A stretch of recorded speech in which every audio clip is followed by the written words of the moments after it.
تسنیم جوہری ایک دفعہ کا ذکر ہے۔ چین کی دور دراز دیہات میں 5 چینی بھائی سمندر کے کنارے ایک چھوٹی سی جھونپڑی میں اپنی ماں کے ساتھ رہتے تھے۔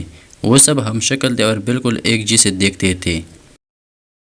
ان سب چینی بھائیوں میں کچھ ایسی خصوصیات تھی جو اور کسی میں نہیں تھے۔ پہلا چینی بھائی پورے سمندر کو نگل سکتا تھا، دوسرا چینی بھائی کی گردن لوہے کی تھی، تیسرا چینی بھائی اپنی ٹانگیں بہت دور تک پھیلا سکتا تھا، چوتھے چینی بھائی کو آگ نہیں جلا سکتی تھی اور پانچواں چینی بھائی اپنا سانس بہت دیر تک رک سکتا تھا۔ ہر صبح پہلا چینی بھائی سمندر پر مچھلیاں پکڑنے جاتا تھا اور شام تک جتنی مچھلیاں پکڑتا تھا ان کو بازار میں جا کر بڑی اچھی قیمت پر بیچ دیتا تھا۔ جاری ہے، ایک دن سمندر پر جا رہا تھا تو پڑوسیوں کا ایک لڑکا بھی اس کے ساتھ ہو لیا۔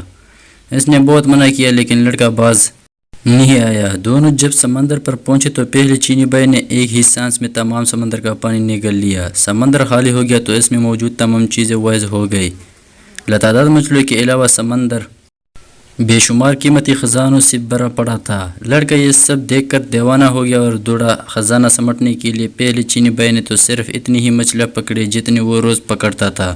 اس کے بعد وہ چاہتا تھا کہ سمندر کا پانی واپس سمندر میں ڈال دے۔ اس نے لڑکے کو آواز دی لیکن لڑکا کبھی ایک چیز کو اٹھاتا کبھی دوسری کی جانب لپکتا، اسے کچھ سنائی نہیں دے رہا تھا۔ ادھر پہلا چینی بھائی اپنے منہ میں اتنا زیادہ پانی اٹھائے تک گیا تھا، بس بہت ہو گیا لڑکے اب واپس آ جاؤ۔ اس نے پھر لڑکے کو آواز دی لیکن اس نے نہیں سنا۔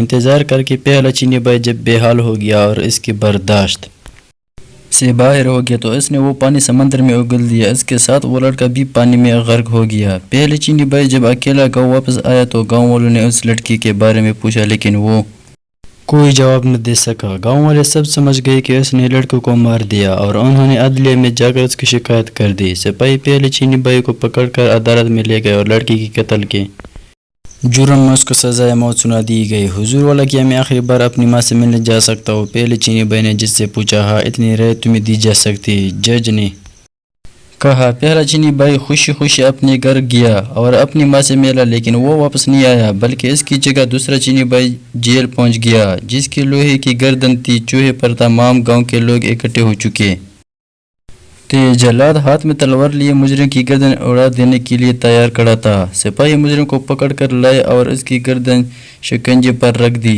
جلاد آگے بڑھا اور پوری قوت سے تلوار مجرم کی گردن پر ماری لیکن دوسرا چینی بھائی مسکراتا ہوا اٹھ کھڑا ہوا۔ چونکہ اس کی گردن لوہے کی تھی اس لیے تلوار نے اس پر کچھ اثر نہیں کیا۔ یہ دیکھ کر گاؤں کا ہر شخص سخت برہم ہوا اور اس کو مارنے کے لیے کچھ اور طریقہ سوچا جانے لگا۔ پھر جج نے فیصلہ کیا کہ اس کو سمندر میں ڈبا کر مارا جائے۔ اگلی صبح سزا سے پہلے دوسرا چینی بھائی جج کے پاس گیا۔ جناب والا کی سزا سے پہلے میں آخری بار اپنی ماں سے مل سکتا ہوں؟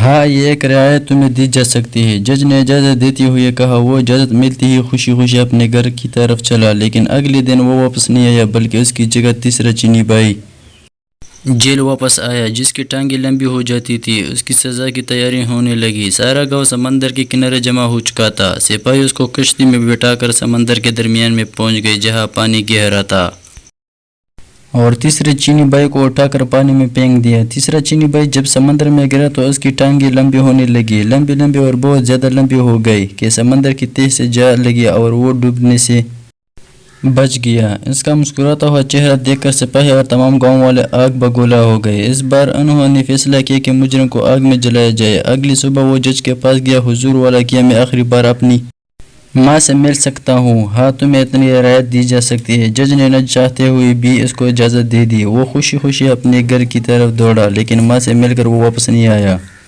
بلکہ اس کی جگہ چوتھا چینی بھائی واپس آیا۔ گاؤں والے چوک پر جمع ہو گئے اور سپاہیوں نے آگ کا ایک بڑا آلو دکھایا جس کے شعلے آسمان کو چھو رہے تھے۔ پھر چوتھے چینی بھائی کو اس آگ میں دھکیل دیا گیا۔